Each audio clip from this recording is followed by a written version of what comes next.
Good evening and welcome to our first community conversation. Community Conversations is a strategic planning process that we're going to be doing throughout 2016. But before we begin, I'd like to introduce you to Chris Granger, our chairman of the Board of Supervisors. Chris?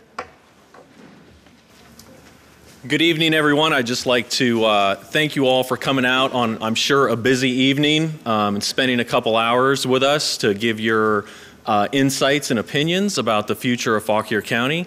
So on behalf of the Board of Supervisors, I believe we're all here tonight, and staff, we'd like to thank you for coming out and giving us some of your valuable time, and hope you all get something out of this, and I certainly know we will. So thank you for your participation and time. Kimberly? We do have all 5 board members here tonight, and perhaps I could just take a moment and they could raise their hand. We've got Holder Trumbo in the back, Chris Butler from Lee District, Rick Gerhart from Cedar Run District, and Mary Lee McDaniel from the Marshall District. And we also have all 5 members of our Planning Commission here this evening, so I'm very pleased with the turnout. Well, that's the question of the evening. What's this all about? I think we all love Fauquier County. And we are here, I think, to develop a shared commitment for a better future for Fauquier County. I think as we move into upcoming decades, we have an opportunity to decide how we want our future to be. So, we are here about our future. The question is, what do we want that future to be? We are all the architects of our tomorrow, and I think working together we can help to shape our tomorrow. So why are we having these conversations? Well, the county's changing. Our whole world is changing. We have global trends, things that are going on throughout the world, national trends, and we have trends that are going on at our regional and local levels. They're changing dynamics. You know, we're seeing changes in our population, we're seeing changes in our economy, we're seeing changes in technology. And all of these changes, they provide us with some opportunities, and I think they'll provide us with some constraints. And all of these changes that are going to happen, we've got growth pressures. These are all going to affect how we look at our future. I think also our ability to achieve and maintain the vision that we've had. So we've got our future and our vision. So what has our vision been? This is the county's vision statement. I'm just going to take a moment and read it. Fauquier County is a thriving community that honors its natural and cultural resources, its agricultural heritage and rural landscape, while building a sustainable economy and promoting outstanding services and growth within our defined service districts. If you take a look at this map that's on the right, you can see the areas in brown are the rural areas within the county, and then the areas that are colored are the service districts or growth areas within the county. Let's take this down a step. It's hard to remember that vision statement, but if you take it down and there's some key words, there's some key elements of our vision. We've got agriculture, we've got a sustainable economy, we've got resource protection, we want to be a thriving community, and service districts for growth. So I think what we're trying to do today is to take this and look at it in terms of our future, and it won't be long until that future is today. It's our present. So I'm going to tell you just a little bit about what we're trying to do with this. So the basics of our community conversation projects consists of 2 areas. One is research. We're looking into what our water situation is, what our transportation situation is, what kind of economic trends are going to affect the county. There's so many issues that we're trying to get ahead of and want to share those with you. And then we're looking for the opportunity to have input. So we're under the research end, we're identifying the trends, we're trying to identify what our constraints are, and then looking for how we can build upon those identified key opportunities. And then in the input side, we've got these forums that we will be having. We will also have a web presence, an opportunity for surveys, filling out additional poll questions after each one of these. We'll be continually providing information as we complete research. We have an advisory committee that's helping us to determine how to present the information and then to reach out to the community. And then we're going to have the briefings with the boards and the Planning Commission. All of this leads us to the end of this process where we want an action plan. What are those stepping stones? What are those steps that we need to take to ensure that we're going to maintain our vision into the future? We're looking at this. This isn't a one-way street. This is a two-way conversation. And we see it in many respects as an educational process with the community. This plan is, as I mentioned, a community process. It's not a comprehensive plan. The county has a comprehensive plan in place that provides guidance. This is intended to provide some strategic actions. Again, it's reaffirming the vision that we've had for 50 years. It's not a new vision that we've got. This vision has been ongoing for, like I said, since the first comprehensive plan came into place in 1967. So that's almost 50 years. And it's not a new vision. But it is an action plan, and we're hoping that it's not something that sits on the shelf. Here we are today. This is May the 17th. We're having this first of our community conversations. The first one is what does the future hold? In July, we're going to have the second one on July the 12th. We're going to talk about a lot of the future opportunities and constraints that we're seeing that would affect how we grow and thrive in the future. Our third one is to take place on the 20th of September, and we're going to talk about how all these things play into achieving our vision. And then in November, on the 15th, we're actually going to talk about, well, what are these actions that we can be taking?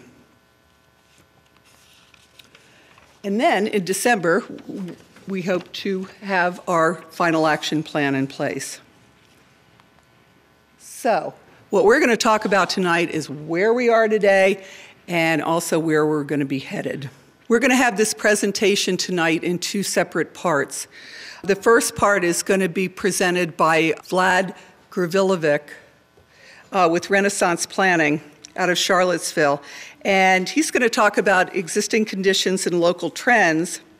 And then we're going to have a bit of a hands-on assignment. And that's the papers that you've been handed out with your agenda, so that we can start to talk individually in small groups about what some of your perceptions and ideas are after that first presentation. On the second half of this presentation, it's going to be done by Milt Hurd with Hurd Planning, and he's going to talk a lot about the external forces, what's going on in the world that affect us here in Fauquier County.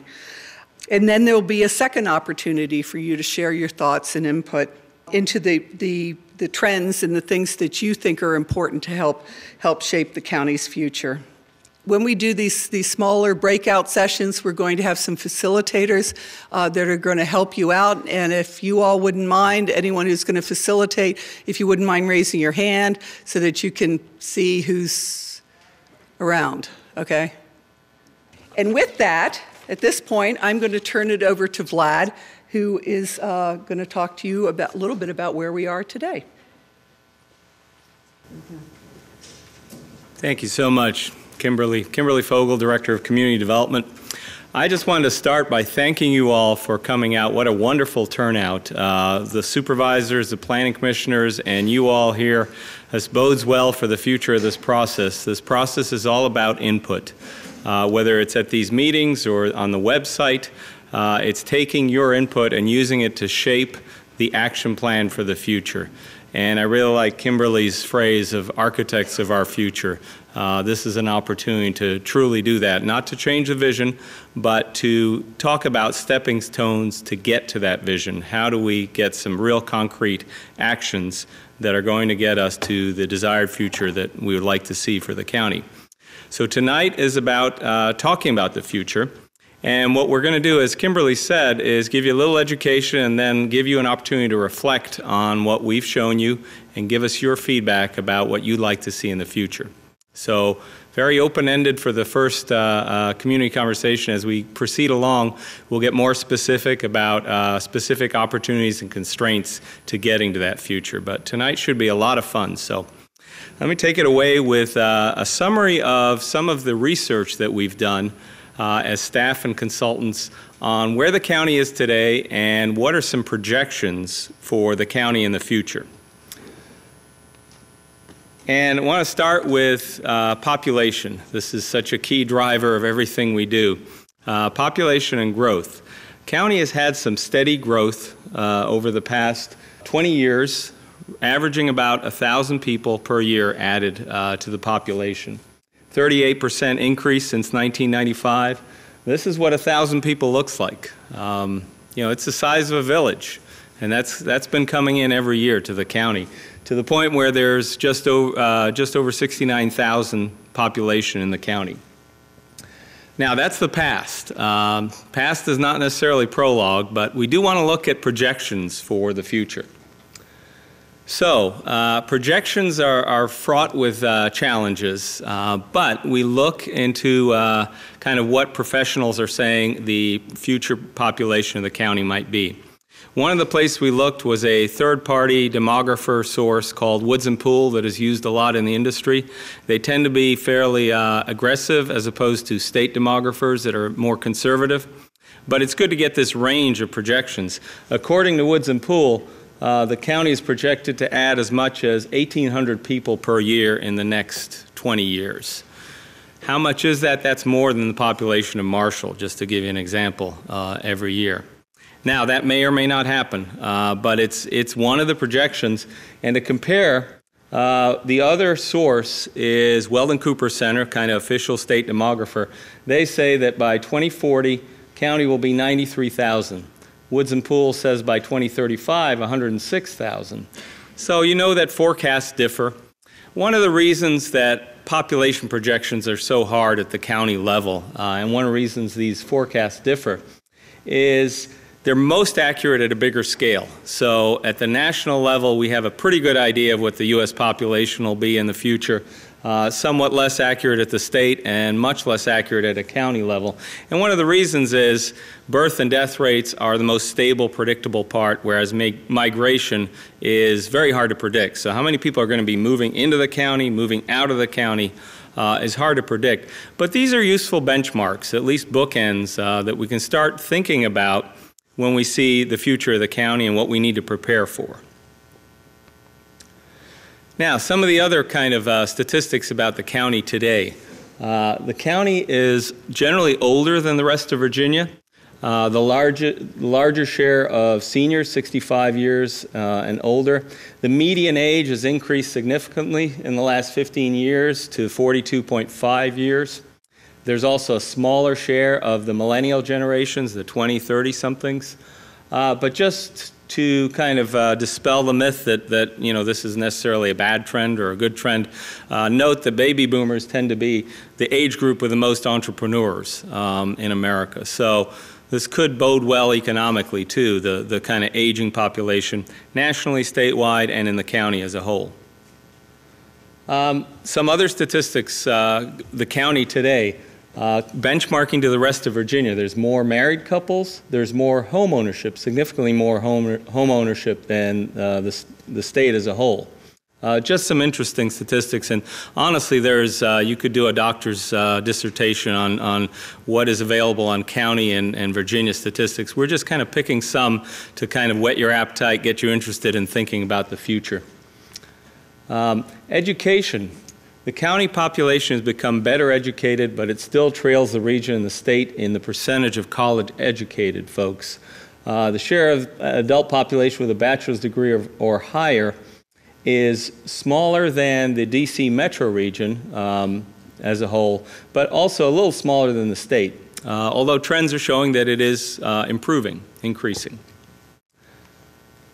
When you look at income and poverty, so the chart on the left shows per capita personal income. It shows that the county is a good bit ahead of both the nation and the state, and has generally followed this trajectory with a dip in the recession in the past few years of a growing personal income reaching just above $60,000 in the past couple of years. When you look at poverty level, the county is significantly lower than the state, but also lower than the DC metro region as a whole. And keep in mind, some of these statistics depends on where the data was available for which region, so we try to call out which region. And by the way, all this will be on the website. We'll show you the web link so you can study these more. I'm going to go through them somewhat quickly today, and you can study more in the sources we list on there too. In terms of employment, one of the trends that we're seeing nationally, state, and in the county is more white-collar workers, fewer blue-collar, fewer service jobs. That's been the primary change since 2000. You can see kind of the predominance of white-collar jobs. In terms of commuting, big issue in the county. As you probably are not surprised to hear, the number of out-commuters in the county is more than twice the number of in-commuters, but it's maybe 4 times or more than those who live and work in the county. Big dramatic change between those who live and work in the county. County residents spend an average of 5 minutes longer in their commute than the region average. And the rate of these kind of really big commutes, 45 minutes plus, is 12 percentage points higher than the region. So, and that's a trend that is, as much as we can predict, projected to increase. But again, trends are not necessarily destiny. You know, these are things that can be influenced. On the economy, on the plus side, highest gross domestic product per capita in another region, the Rappahannock-Rapidan region. Obviously, if you took the DC metro region, it would be lower. But there's a strong growth. Over the past 15 years, that per capita GDP has increased at 3 times the nation's annual rate. And when you look at employment compound growth rate, 2.9% per year compared to Virginia at 1.3, in the U.S. at 1.2. So there's a strong growth in employment and personal GDP in the county. And that's a very positive trend. I guess on the minus side, and again, it depends on where we can get the data, but it's a little harder to get public sector wage data, but private sector wage data is more representative. The county's average private sector wage is below the national average. And then when you look at wages by industry types, so typically we look at traded clusters and local clusters, and the big difference is local clusters tend to be those industries that keep the money inside the county, whereas traded clusters are ones that bring in outside capital, outside money into the county. And the traded clusters, things like financial services, distribution, food processing, their wages are significantly lower than the national average. So just some benchmarks of kind of local wage structure, private sector, of course. And then the farm economy is very important in the county. These are just some statistics of the importance of the farm economy. You can see over half the county land is an active farmland. 82% of those are family owned. Fauquier's standings in terms of the state for dairy and beef are very high. This is an important statistic. The market value of production between 2007 and 2012 increased 12%. So that's a strong rate of growth for market value. And then these are just some of the economic contributions to the county from the farm economy. 2 areas in particular that show strong growth. Horse farming ranks 3rd among Virginia counties for revenue from sale of horses. Grape production was up 30% last year compared to 8% for the state as a whole. And then you can see this kind of farm receipts adjusted for inflation, kind of tracking what the overall economy is doing, but rebounding after the recession and going up. So when we talk about the future, and again, we're in the area of projections, so not necessarily destiny, but looking at the projections, the future of the county is projected to be older in the sense that the 55-plus age group goes to 38% of the total. Most of the growth in the 75-plus age group, no surprise, it's happening nationally. We're living longer.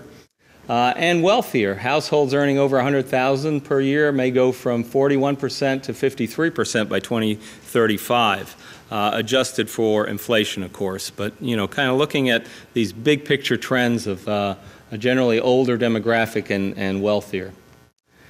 And then when we look at household potential, overall projections are for growth in the more well-to-do empty nester households and a decrease in low moderate income households. Not a lot of growth in millennial households, but this is the kind of general trend that's predicted for the county. Again, these Woods and Pool economics kind of economic forecasters for the future. And then when you look at employment, the future of employment, steady growth. The county's slated to add 49% increase, but it's a bit slower than the past years, and hard to say why they're predicting a slower growth in employment. That's just what the Woods and Pool says.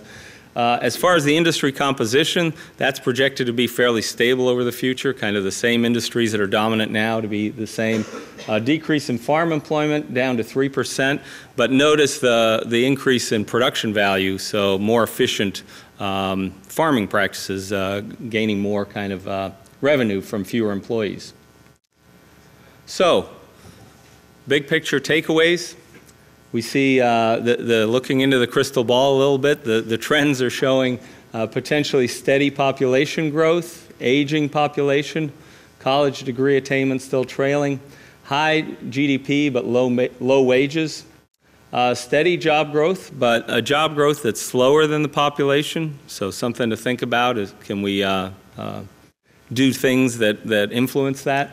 White collar jobs continue to grow. Farm economy is strong, but changing, and we're going to have some more statistics on farm economy nationally in a few minutes to show you. That's kind of a big picture takeaways to give you food for thought when we ask you what you think of the future.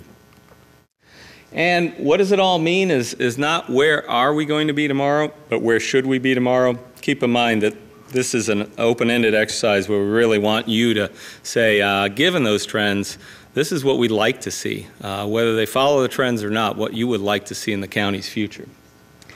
But before we do that, I want to share with you some initial survey results. So if you haven't been there, go to the website, FauquierCommunityConversations.org. There's a web survey there. We've had over 100 people take it so far. And these questions that are on there will continue to change and rotate as we go through these different community conversations. They'll be more topical and thematic with the particular conversation that we're having at the time. But just to show you a snapshot of where we were, I think, last week. This is hard to read, but where do you live? 35% Warrenton, 20% other, 13% New Baltimore, then Marshall. So where the population centers are currently. How old are you? Predominance of 50-somethings, then 40-somethings, then 30-somethings, and then 60. Not many 20-somethings or younger. These are the respondents to the survey. Now this was interesting. We asked, what type of place do you live in today, and what is your ideal place to live? So the biggest one was a rural area but not a farm, 37%. The second biggest was suburban-style neighborhood, 28%. Then on a farm, in a town, do not live in Fauquier County. So that's where people live now. When we asked what's your ideal place to live, small town, overwhelming majority, 35%. Second was rural area, not on a farm. Third was on a farm. And if you look at suburban-style neighborhood, way down at 5%. So 28% live in a suburban-style neighborhood, but only 5% think it's their ideal place to live. And that's telling. You know, it's interesting, and it has implications for how we might grow in the future, too. Everyone likes the small-town environment. And then your top reasons for living in Fauquier County: rural setting, friendliness of local people, historic and cultural heritage of the county, proximity of metropolitan areas, access to outdoor recreation. These are the top kind of vote getters. You can, by the way, go on the survey and see these quantitative results. You can't see the qualitative. Those are the open-ended questions. But we've tried to summarize what we've got input so far. So we asked, what places do you treasure most? Top of the list, small towns and downtowns, nature and parks, my neighborhood, my land and property, country roads. And then we asked, what changes or improvements would you like to see in the future? Number one was growth in mixed-use shopping and businesses. So folks would like places to work and play and not just live. This is kind of what I'm seeing there. But number two, slow growth, managed growth. So there's some inherent kind of questions there about, how we do that in the future. More small business, less sprawl, road improvements, traffic calming, those types of things. And this will be posted on the website too, this summary, so you'll be able to look at this at your leisure. And then we asked, what one word describes what you love about living in Fauquier County? This is a word cloud, so the size of the word represents the number of respondents we got. And you can see a very consistent kind of things that people value, the tranquility, the rural, peaceful community. It's very interesting, the consistency of results. We don't often see that in these type of surveys. It's a good sign, though, for building consensus. And then finally, we asked, what makes Fauquier a great place to live? With pictures. We've gotten some great uploads of photos showing what people treasure. Please visit that. Continue to upload your photos. It gives us a great image library, and pictures worth 1,000 words for these types of things. So we're going to turn it back to you in a minute. But before we ask you kind of the key question about the future, I want to go back to the vision that Kimberly introduced. This is the county's vision and has been generally the county's vision for decades. It's represented by these words: sustainable, thriving, agriculture, rural.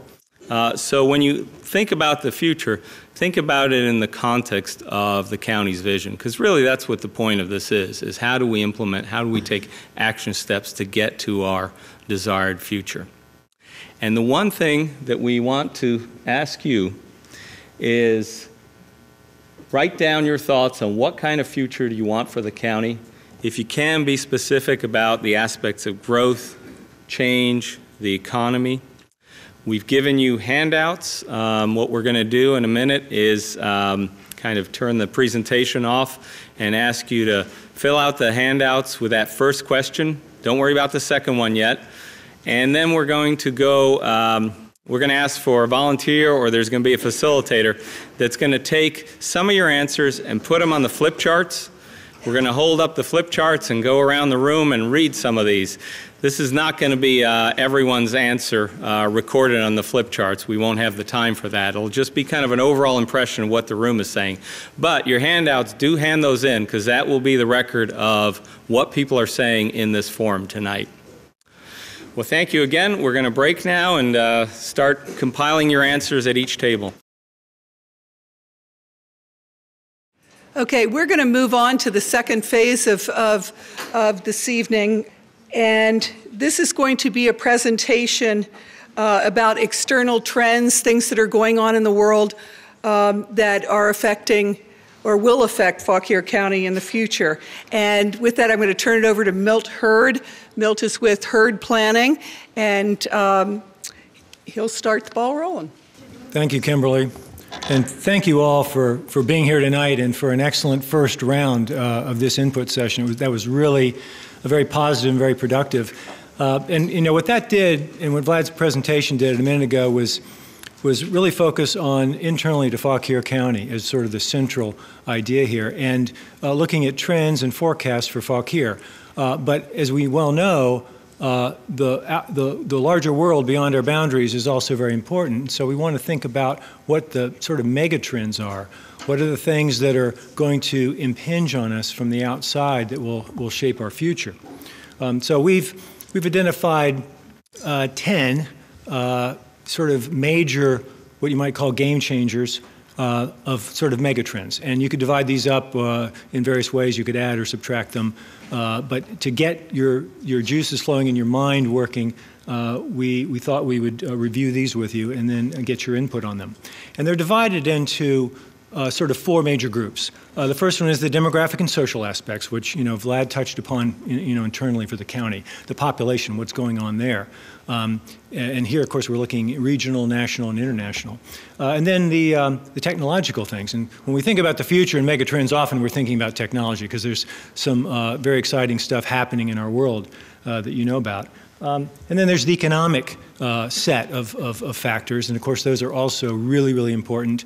And then And finally, the environmental ones. There's a lot going on in the environment throughout the world, and all these things are going to affect us, and we don't have really a lot of control over them. We can influence them, we can react to them, but although we can't control them, we can prepare for them, and we therefore need to look ahead as best we can with the best crystal ball we can to sort of imagine what they might be. So we're at least we're prepared, even though we know we're obviously going to not read it perfectly, and we'll have to adjust as we go. These forecasts and trends that I'm going to identify were the result of research conducted for the VT Trans 2040 project by the Southeastern Institute of Research. So there's some credibility with them. Of course, they are long-term, and they're forecasts, so there's a certain amount of uncertainty with them. But this will get you thinking. So the first one is a social demographic one, and that's the shift in age. We're aging. Vlad mentioned that the county's aging, but so is the nation aging. And in fact, Virginia is forecast in about 20 years to have the same 20% of people over 65, which is what Florida is now. And we think of Florida as being an aging or an aged state. Virginia will be that in about 20 years. So that's pretty amazing. The little animation on the right shows the cohort moving through the age groups, getting the older groups are getting larger and larger in terms of percentage of our population here in the county. And that's true for the state and even larger for the nation. And then there's the millennials. We've talked a lot about that. And the thing about them is they're going to be a bigger and bigger proportion of the workforce. And they will be the dominant proportion before 2025. And this is nationwide. And so their culture and their skills are going to become sort of the driving force in our economy. And it was interesting that a lot of you mentioned concern about the millennials as a resource in your first discussion. And then there's the decline of the conventional suburbs. And again, this echoes some of what you were already thinking, but this is happening nationwide. The APA did a survey just looking at what people said about the kinds of suburbs they wanted. And the number across age groups that wanted places where you drove to most places is declining dramatically. And the people who want even suburbs where you can walk and don't have to drive everywhere is increasing. And that's not just millennials, that's also baby boomers. So that trend is happening sort of nationwide. It's not just the people in this room that you were talking about. So how does this compare with our survey? This is a slide that Vlad showed earlier. The second one is where people live now, and they live in a suburban style development, 28% of them in the survey, but only 5% said that's where they wanted to live. So again, that's a local snapshot, but it's consistent with national perspectives. And then there's the decline of the auto-dominant environment. Since World War II, really, we've lived in a society dominated by motor vehicle activity, our economy, our culture, everything. And that's starting to change. It's starting to fade. We're seeing a decline among millennials of their desire to own a car. We're seeing a decline throughout the country in ownership and the ratio of vehicles to households and vehicles to drivers. So it's not a huge change yet, but it's a turning point, and we could imagine that continuing, again, on a national scale. We've also, the trend suggests the potential for greater bike and pedestrian resources as a reflection of less automobile ownership and use. And in fact, already in Fauquier County, we're down here at the bottom there, Fauquier, we have less car ownership in recent years than we used to. We're down there with Loudoun County and Fairfax and other more urban areas. So again, that's a trend that we're seeing statewide and nationwide, as well as locally. And then there's the new technology in transport, particularly automobiles. Three big ones that we've all read a lot about lately. The autonomous vehicles, which are on the horizon, they're emerging, the technology is being developed. Don't know when it's going to really enter the fleet on the street or take over, but you can see it coming. They're working really hard on it. And in the meantime, we do have car sharing and on-demand mobility with cars already in cities with Zipcar sharing and Uber and Lyft on demand. And you can imagine when those three things are combined together, it will fundamentally change the way we experience and use our road system and our whole car fleet. And the reality of what that's really, the picture of how that's really going to shape up, no one really knows, but you can kind of see it with at least blurry vision that it's on the horizon, certainly within our lifetimes. So that's going to be a big change. Hard to even imagine what the social, cultural, and economic effects will be, but we need to be thinking about it. And then there's other new technology that we're aware of. Again, we're already seeing both regionally and nationally the effects of these. With e-retailing like Amazon, we're seeing a reduced demand in the need for physical stores. It's just, again, it's a tip. It's sort of a turning point. It's not huge yet, but we're seeing that decline. The same thing with office space. With telecommuting, telecom, telepresence technology, we're seeing big companies need less total space for their office workers. And that, again, is in the statistics. It's also in the anecdotes. I talk with developers who say, hey, the office demand is down, and it's because we have this dispersion of workers. It's because they can be more mobile, they can be dispersed, and that's one of the things that suddenly it puts an emphasis on place and livability as the reason somebody lives someplace and works someplace. So that, again, changes the economy pretty fundamentally. We also have the development now of alternative technologies. We see those also increasing in the future, solar, wind, geothermal, and that allows for more dispersion as well. So what's interesting here to me is that you have mega trends that suggest concentration, less car use, more walkability, but you have forces that indicate the ability to have more dispersion with telecom and telepresence. So how does that balance out? And what shape does that give our land use pattern? And again, these are things that some of these we can influence pretty well locally, but these forces, the economic and social forces, will be coming at you regardless of what you want. And then the desire for the alternative to cars. Because of the trend of decreasing car use and ownership and these technologies like on-demand car use, you'll have an increasing demand for walking and biking and the like. And we already see that, and it's across the age groups, not just millennials, but also active boomers as well. And there are economic challenges and opportunities as well. These allude to some of the things that Vlad talked about. Virginia recently has had a little bit lower rate of job growth than some of its competitors like North Carolina and Tennessee. But long term, the experts that study our regional economy suggest that Northern Virginia will be very strong in job development and gross domestic product improvements. So we can expect good economic growth in Northern Virginia. However, the central areas of Northern Virginia are a little bit of a black hole, and they pull the economy in. And so this chart shows that the forecast by Moody's indicate that places like Loudoun and Fairfax and Arlington will have much greater GDP growth than Fauquier. So that's a forecast. Maybe there's something we could do about it. And again, that's sort of a conflict between some of that dispersion versus concentration forces that are at play. And then investing in place. All these things sort of add up to the idea that investing in place as an economic growth tool is really important. And in fact, we're thinking that in the future, it's already started, but we're thinking that the future will continue this trend of reversing the model. The old model was you would attract an employer, the employer would attract workers, and then together they would make a great place. But now it's reversed. You create a great place, and that attracts people and workers, and they attract the employers. It's kind of been turned upside down. We see evidence of that nationwide, in fact worldwide, and it's again supported largely by the technological changes as well as some of the social ones.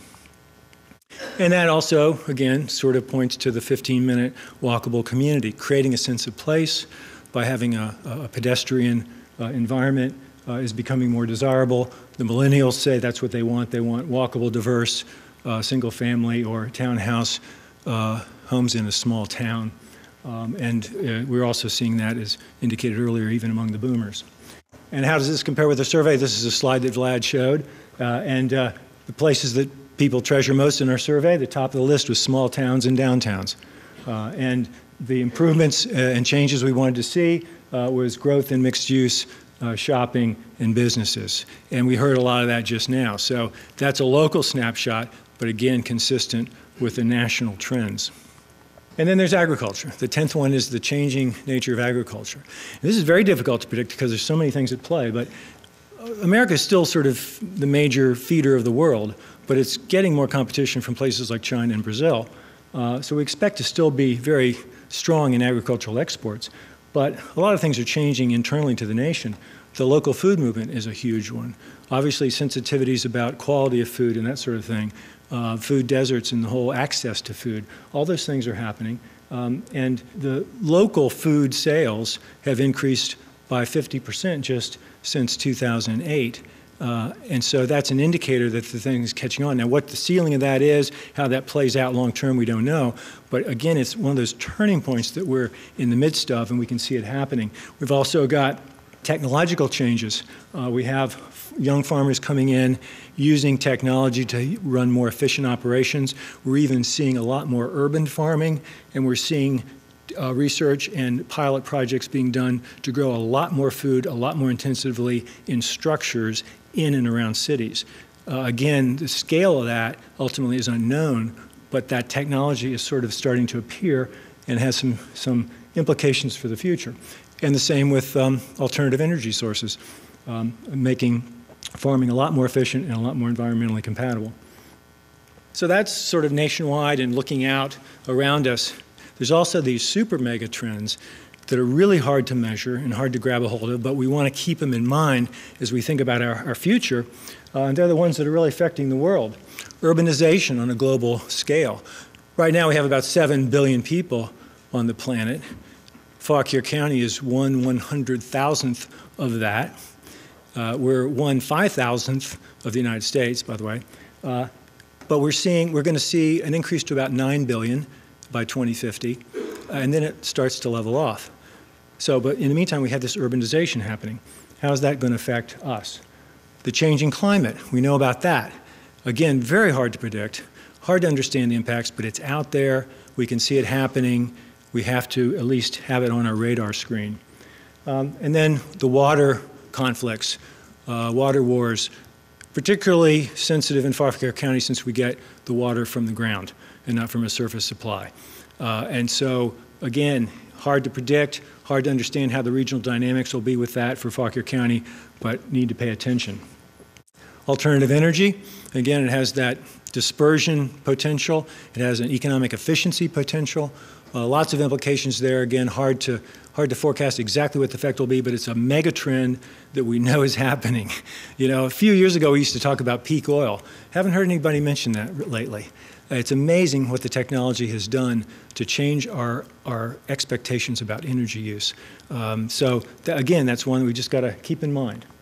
And then technological breakthroughs of all kinds. Obviously, the one we talked about, the autonomous vehicles, would be one. There's all kinds of stuff in robotics and genetics that might be affecting us. And again, we can't put those on a trend line forecast yet, but we need to have them in our minds.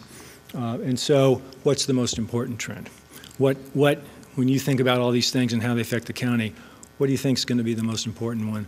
Maybe ultimately we'll have sort of a hierarchy of most important, second, and third. They're all potentially important, but we want to get your perspective. So again, it's where should we be headed for tomorrow? And the question on this next little assignment is to write down which forces or trends do you think will have the most effect in shaping the county's future. And it's not necessarily the ones that you want or that you can control, but what ones do we need to pay the most attention to? Which ones will have the biggest impact? And again, it's filling out the rest of your sheet, and we'll do the same process with facilitators around the room, recording these, and then getting your input. So you have aging Virginia, you've got the millennial growth of that generation, you've got the decline of the conventional suburb, you've got the decline of auto dominance, you have new technology, retail, e-commerce, and the like, the desire for car alternatives, economic challenges and opportunities in terms of gross domestic product growth and job growth in the region, investing in place to make places better, the 15-minute walkable community, and the changing agricultural economy.